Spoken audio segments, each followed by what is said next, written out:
Buenas tardes, amigos, hermanos. Qué gozo poder estar nuevamente con ustedes, trayendo en esta tarde una palabra de parte del corazón de Dios para tu vida. En el anterior segmento que grabé, estuve enseñando por la palabra de Dios cómo cuando la gloria de Dios desciende, se experimenta una total y contundente victoria, sea cual sea la situación que tú estuvieses atravesando en ese momento. Lo vimos en la vida de Moisés, cómo se manifestó en Moisés en un momento súper difícil, cuando tenía al pueblo quejándose, llorando, diciéndole: ¿por qué nos sacaste aquí? ¿Qué vamos a hacer ahora? Y por otro lado tenía a Faraón y su ejército que estaban persiguiéndolos para acabar con ellos.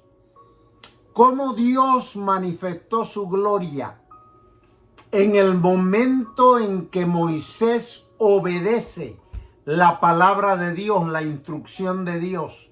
Cómo Dios manifestó su gloria en el momento que Moisés levanta su mano y la extiende sobre el mar, y la gloria de Dios desciende y abre el mar Rojo, y su pueblo cruzó el mar por territorio seco.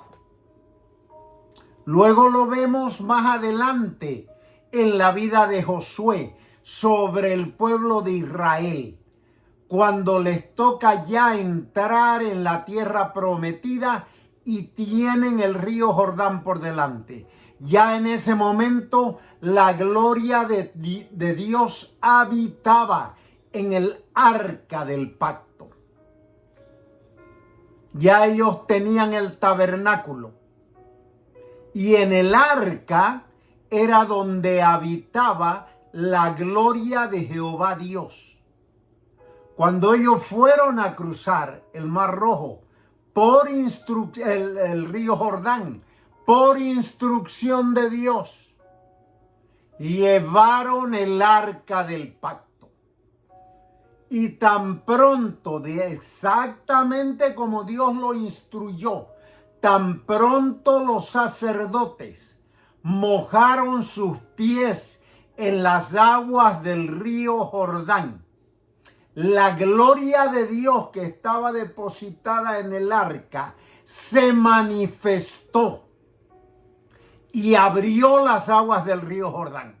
Una vez más, un caso completamente igual al del Mar Rojo. Las aguas del río Jordán se abrieron y el pueblo cruzó el río Jordán por territorio seco. Más adelante llevaron el arca del pacto y la gloria de Jehová se manifestó y derribó los muros de Jericó. Lo vimos también en la obediencia que el rey Josafat aplicó a la instrucción de Dios.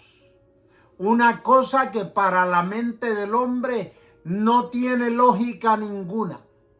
Le dijo: pon levitas que vayan cantando adelante del ejército. Pareciera que pusieron a los levitas de carnada. Tenían 3 reyes viniendo en contra de ellos. No tenían cómo hacerle frente. Pero dice la Biblia que tan pronto los levitas empezaron a entonar las canciones que Dios les instruyó, la gloria de Jehová se manifestó. Los enemigos se volvieron locos y se mataron entre ellos.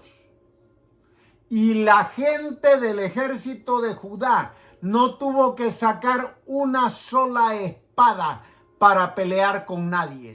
Los enemigos se enloquecieron y se mataron entre ellos. La gloria de Jehová se manifiesta. La gloria de Jehová es total y completamente real. Y establecimos que lo más bello de todo esto es que hoy en día nosotros tenemos depositado en nuestro espíritu al Padre, al Hijo y al Espíritu Santo con toda su gloria. Yo quiero decirte que cuando ellos vinieron, si tú eres un hijo de Dios, si tú has recibido genuinamente a Jesús en tu corazón, cuando tú abriste tu corazón a Jesús, vinieron a vivir en ti el Padre, el Hijo y el Espíritu Santo. Y no dejaron las maletas fuera. Ellos vinieron con todo lo que ellos son y todo lo que ellos tienen. Ya eso está depositado en tu espíritu y en mi espíritu. Y la palabra de Dios dice que Él no cambia. Él dice, porque yo Jehová no cambio. Yo soy el mismo ayer, soy el mismo hoy y soy el mismo mañana. Él nunca ha cambiado y Él nunca va a cambiar. Si Él manifestó su gloria con su pueblo en el antiguo pacto, ¿por qué razón no la manifestaría en nosotros hoy, que la palabra declara que vivimos en un mejor pacto con mejores promesas? Ahora bien,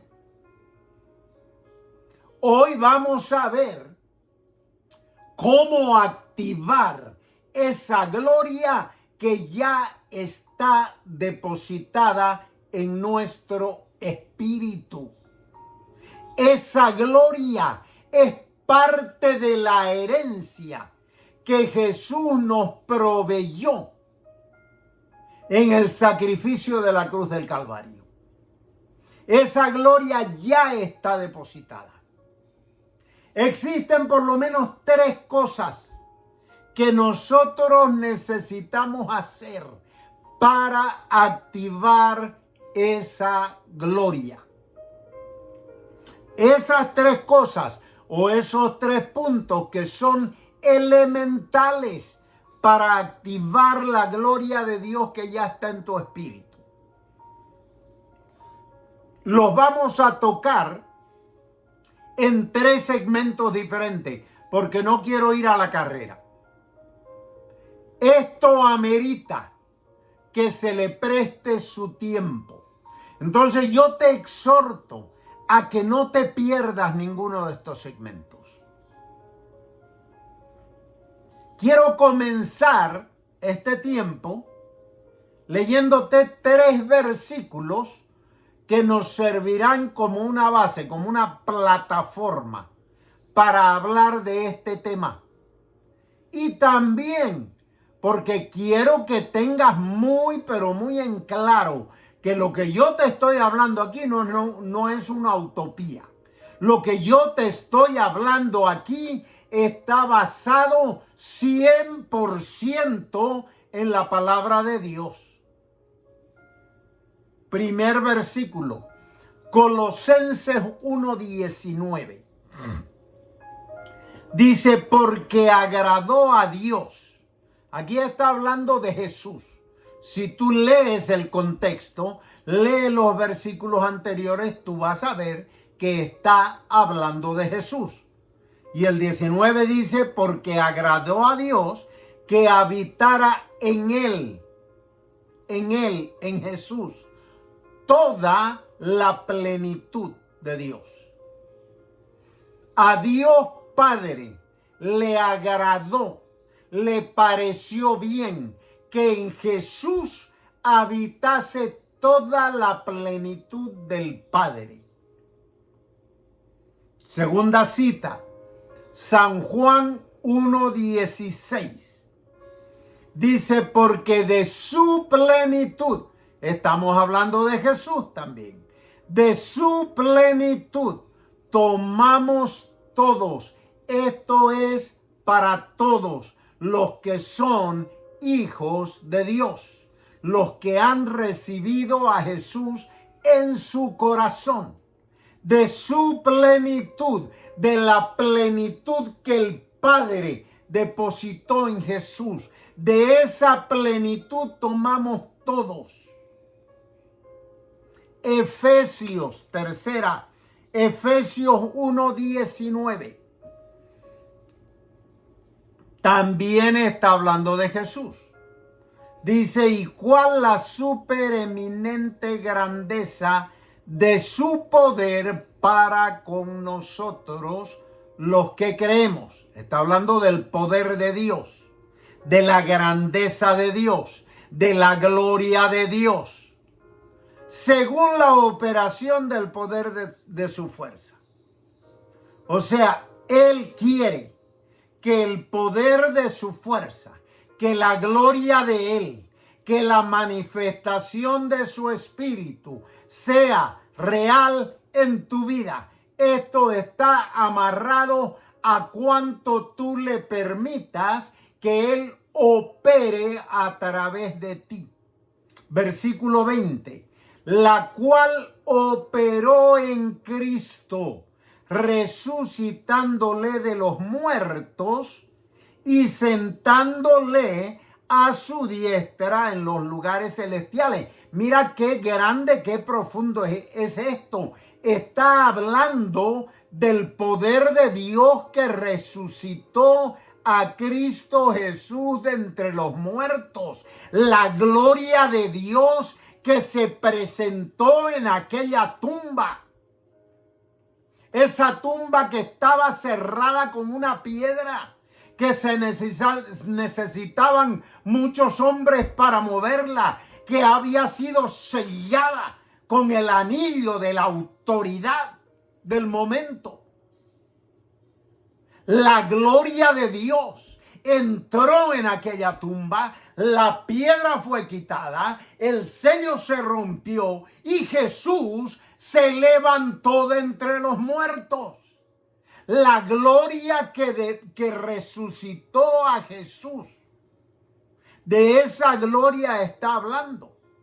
Y dice que lo llevó al cielo y lo sentó en los lugares celestiales a su mano derecha, sobre todo principado, sobre toda autoridad, sobre todo poder, sobre todo señorío y sobre todo nombre que se nombra, no solo en este siglo, sino también en el venidero. La gloria, el poder, la majestad, la grandeza, la autoridad, todo aquello levantó a Jesús y lo colocó en su nueva posición. Jesús fue a la cruz como cordero. La gloria de Dios lo levantó como Rey de Reyes y Señor de Señores, y lo llevó al cielo y lo sentó a la mano derecha del Padre. Dice, y sometió todas las cosas bajo sus pies, y lo dio por cabeza sobre todas las cosas a la iglesia. La iglesia somos nosotros. La iglesia no es un edificio. La iglesia eres tú. La iglesia soy yo. Jesús, con toda la gloria de Dios, con toda la gloria del Padre, es nuestra cabeza. Lo dio por cabeza a la iglesia. La iglesia está sobre todas las cosas. La iglesia, la autoridad, la potestad, el poder, la gloria de Dios. A ti como iglesia, a ti que me estás escuchando como iglesia, Dios te ha otorgado a través de Jesús la autoridad, la potestad, el poder sobre todo principado, sobre toda autoridad, sobre todo poder y sobre todo señorío y sobre todo lo que se nombra. Eso incluye todo tipo de problema, todo tipo de situación, porque tú eres parte del cuerpo. Jesús es la cabeza, la iglesia es el cuerpo. Somos una sola pieza. Tú nunca has visto un cuerpo caminando sin cabeza, ni una cabeza rodando sin cuerpo. Somos un solo equipo. Como iglesia tenemos esa potestad, tenemos esa autoridad, tenemos ese poder, tenemos esa gloria en nosotros. Lo dio por cabeza sobre todas las cosas a la iglesia, la cual es su cuerpo, lo que te estaba diciendo hace un minuto. La plenitud del Padre a Jesús, de Jesús a la iglesia, que eres tú y soy yo. La plenitud. Nosotros tenemos en nuestro espíritu la plenitud de aquel que todo lo llena en todo. Oh, gloria a Dios. Ahora vamos a ver qué es lo primero que tenemos que hacer para activar esa gloria que ya está depositada en nuestro espíritu. Hebreos capítulo 4, versículo 2.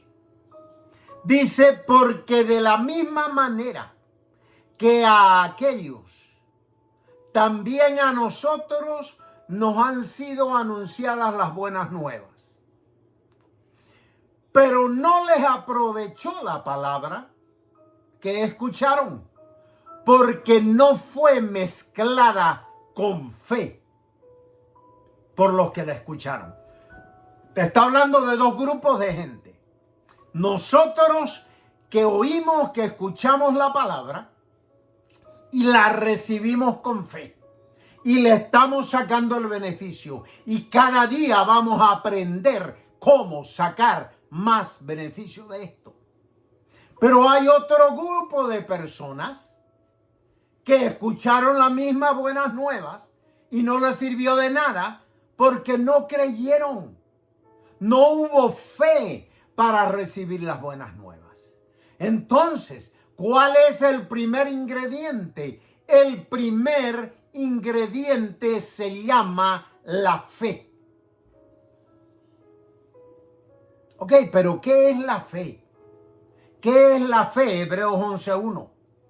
Ahora bien, la fe es. No dice la fe fue. No dice la fe será. Dice la fe es. Porque la fe es de Dios. Y Dios es. No fue ni será. Dios es, porque Dios es eterno. Tú tienes un pasado. Yo tengo un pasado. Tú tienes un futuro y yo tengo un futuro. Dios no tiene pasado ni futuro. Dios vive un eterno presente. Dios dice, con amor eterno te he amado, eterno, eterno de la eternidad. Antes de que el mundo fuese creado, ya Dios te amaba. Ya Dios te amaba, porque el amor de Dios es eterno, porque Dios mismo es eterno. Dios es eterno. La fe de Dios es eterna. La fe es. Siempre la fe va a ser del presente. La fe es la convicción de todas las cosas que se esperan. O sea, esa fe, ese creer, es una profunda convicción de las cosas que se esperan, como si ya fueran realidad. No necesitas ver para creer. Si tú estás esperando ver para creer, tú no tienes ni un ápice de fe, de la fe bíblica, de la fe de Dios. Pero la verdadera fe, la de Dios, cree para ver. Tú quieres ver, cree primero. Tú tienes que creer para poder ver. Tienes que tener esa profunda convicción de que lo que Dios dijo es la verdad al 100%. Es la revelación de las cosas que no se ven. Entonces aquí te voy a hacer una diferencia. Existe una enorme diferencia entre creer y confiar plenamente, confiar profundamente. La palabra dice que los demonios también creen y tiemblan, pero no tienen fe. ¿O no? Ellos también creen y tiemblan. La fe es confiar en plenitud. La fe es confiar en plenitud. Oh, bendito Dios. Te voy a dar 2 ejemplos de lo que es confiar. Confiar plenamente. El primero es el ejemplo del apóstol Pedro. El apóstol Pedro en una situación súper difícil.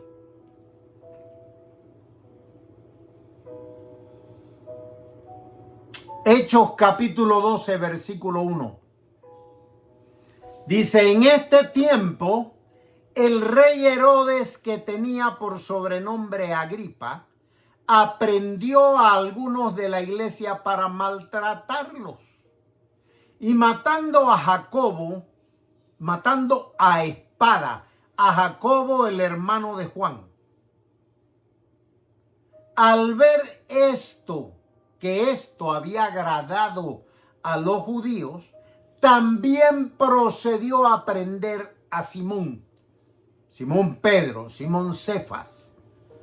Esto sucedió en los días de los panes sin levadura.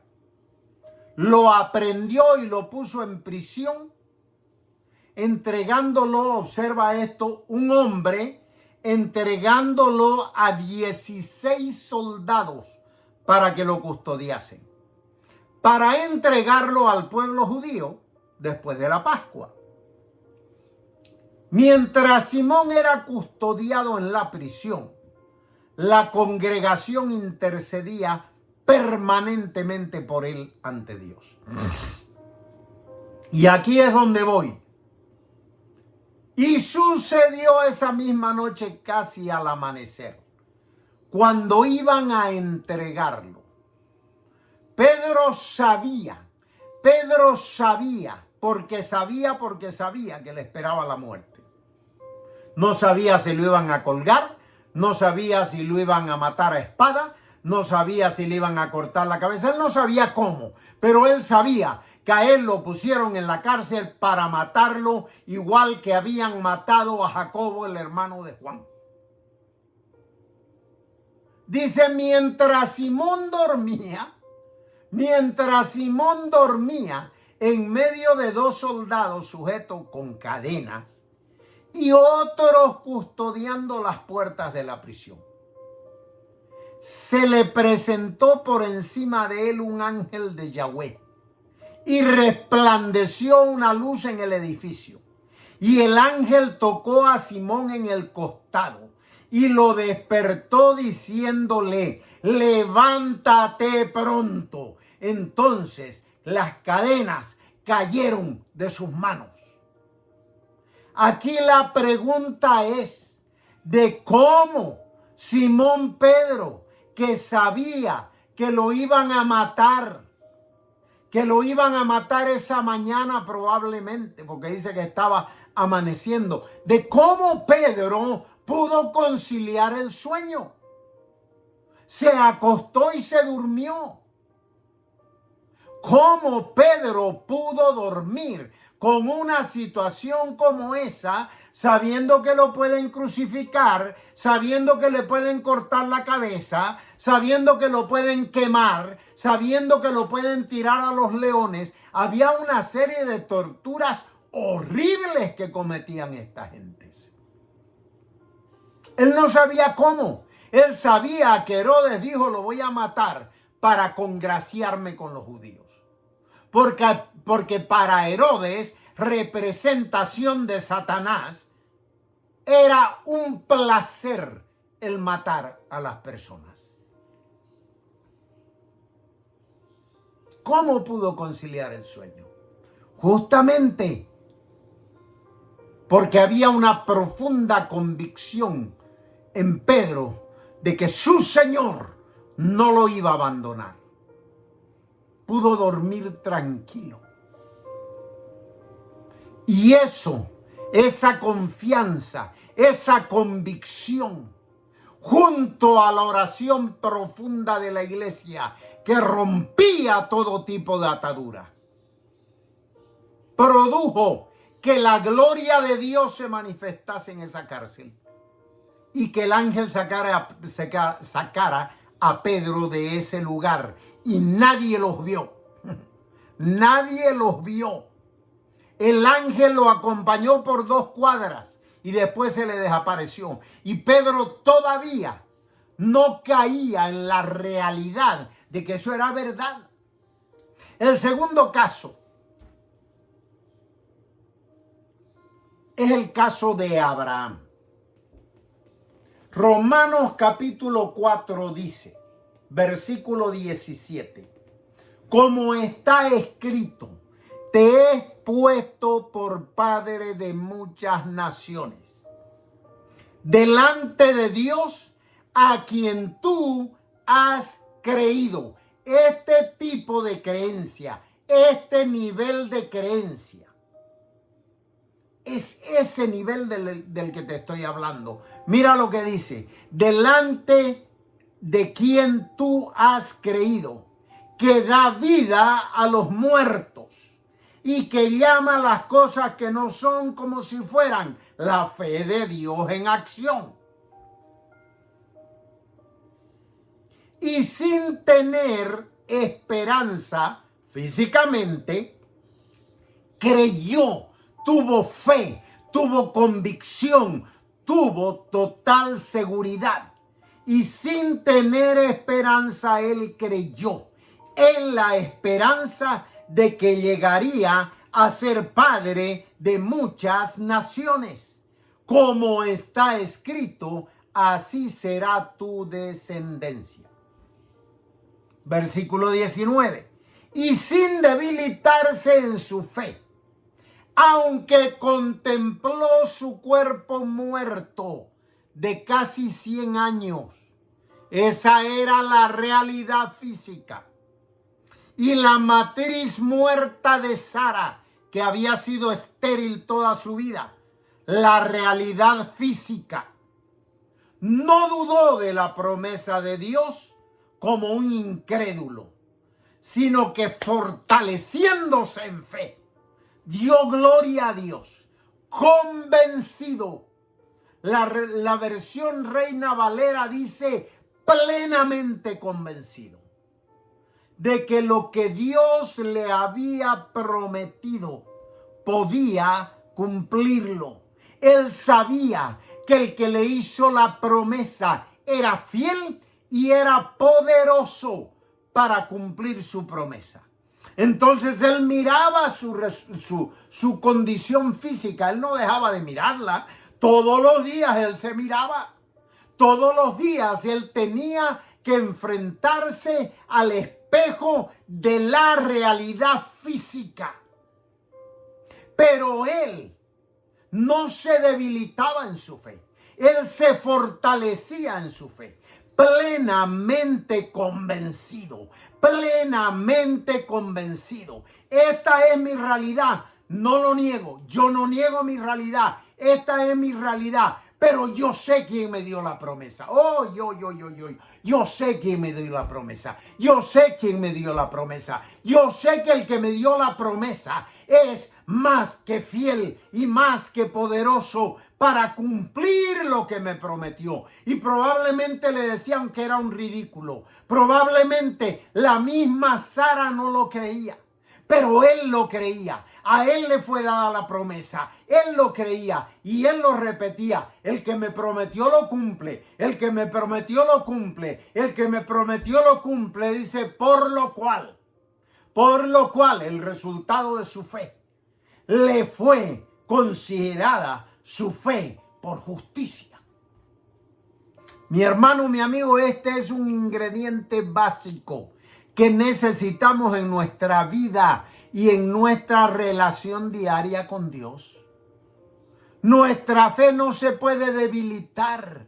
Nuestra fe se tiene que fortalecer día a día y momento a momento. No dejes que la condición física, que la situación física te derribe. No permitas que las circunstancias te derriben. El que te prometió es mayor que toda circunstancia. El que te prometió es mayor que todo problema familiar. El que te prometió es mayor que toda enfermedad. El que te prometió es mayor que toda situación financiera. El que te prometió es fiel y es poderoso para cumplir lo que te prometió. ¿Cómo? ¿Cómo yo activo? ¿Cómo yo fortalezco mi fe en vez de debilitarme?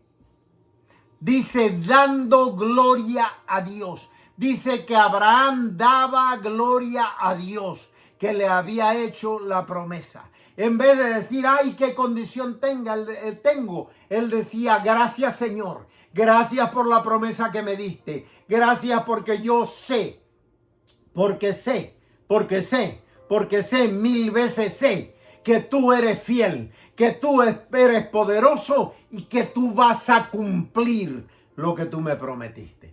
Tú no me vas a fallar, Señor. Digan lo que digan, crean lo que crean, critiquen lo que critiquen, hablen lo que hablen. Yo sé en quién he creído. Yo sé en quién he creído. Tú tienes, hermano mío, amigo mío, que fortalecerte dando gloria a Dios que te dio la promesa. Porque Él nunca te va a fallar. Él nunca te va a abandonar. Él va a ir en todo momento, en toda circunstancia. Dice, yo voy delante de ti. Yo te abro el camino. Yo lo pongo derecho. Yo abro las puertas que no se podían abrir. Para mí no hay imposibles, dice Dios. Y Jesús dijo, al que cree, todo le es posible. Él es más que poderoso para hacer realidad lo que te prometió. Él es fiel, su esencia es fidelidad. Él dice que Él nunca se va a negar a Él mismo, porque su esencia, parte de su esencia, es su fidelidad. Él nunca se va a retractar de lo que Él te prometió. Él lo va a cumplir.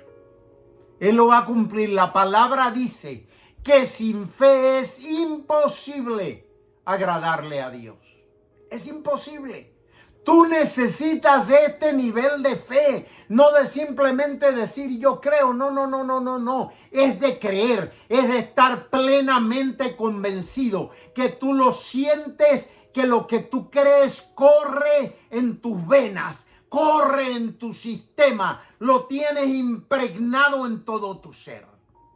Si tú estás necesitando o estás pretendiendo recibir algo de Dios y tú no crees, nunca lo vas a recibir. De la misma manera, si hoy crees y mañana no, y estás en un salto de un lado para otro, tampoco nunca vas a recibir, porque la palabra dice que el hombre de doble ánimo no puede recibir nada.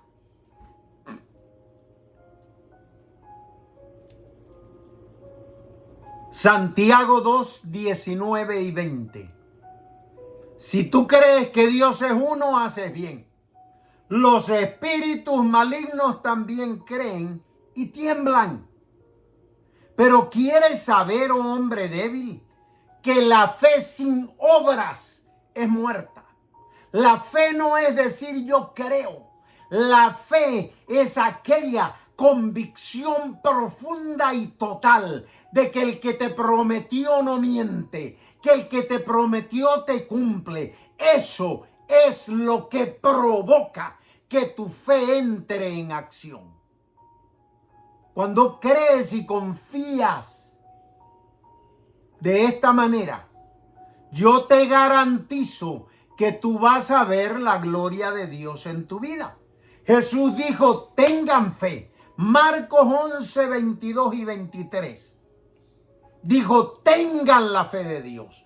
Tengan la fe de Dios. Porque de cierto les digo que el que diga a este monte, ¿cuál es tu monte hoy? Hoy día que estás oyendo esto, ¿cuál es el monte que tienes al frente?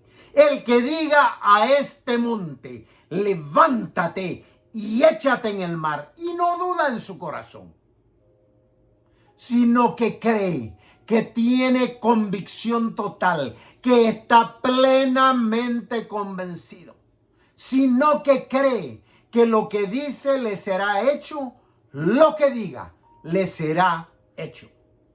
Mi hermano, mi amigo, con esto quiero dejarte claramente establecido que el primer paso de acción para poner tu fe, la gloria de Dios que está depositada en tu vida a funcionar y a manifestarse es la fe.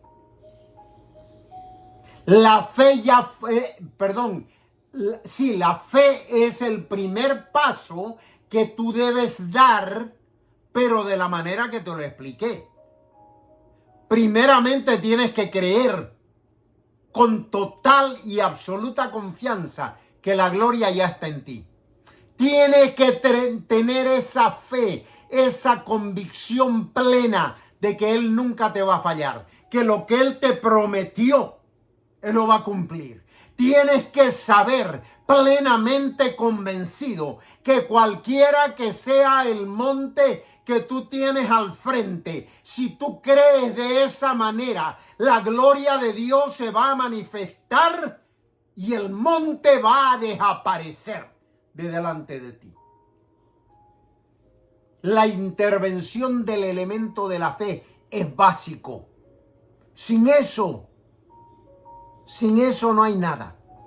Sin eso es como si aún no tuvieras la gloria de Dios en ti cuando ya la tienes.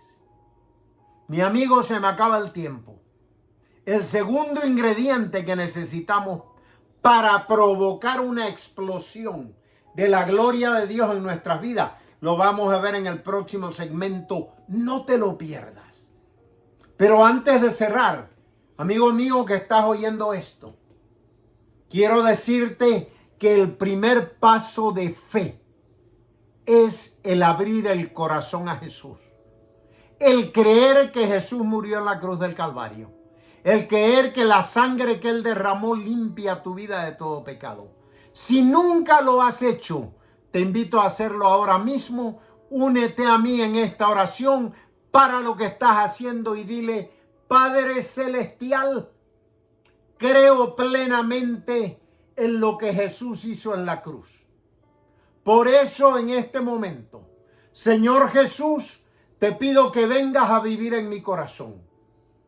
Te pido que me laves con tu sangre, que borres mi vida vieja, que el pasado lo eches a lo profundo del mar como tú prometes y lo borres por completo. Que me des una vida completamente nueva, que me laves con tu sangre, que me purifiques, que me llenes con tu espíritu y que escribas mi nombre en el libro de la vida en el cielo. Gracias, Padre, en el nombre de Jesús. Amén. Mi amigo, se me terminó el tiempo. Si hiciste esta oración, por favor escríbeme a miguel.asl77@gmail.com. Te invito para nuestro próximo segmento. No te lo pierdas. Bendiciones.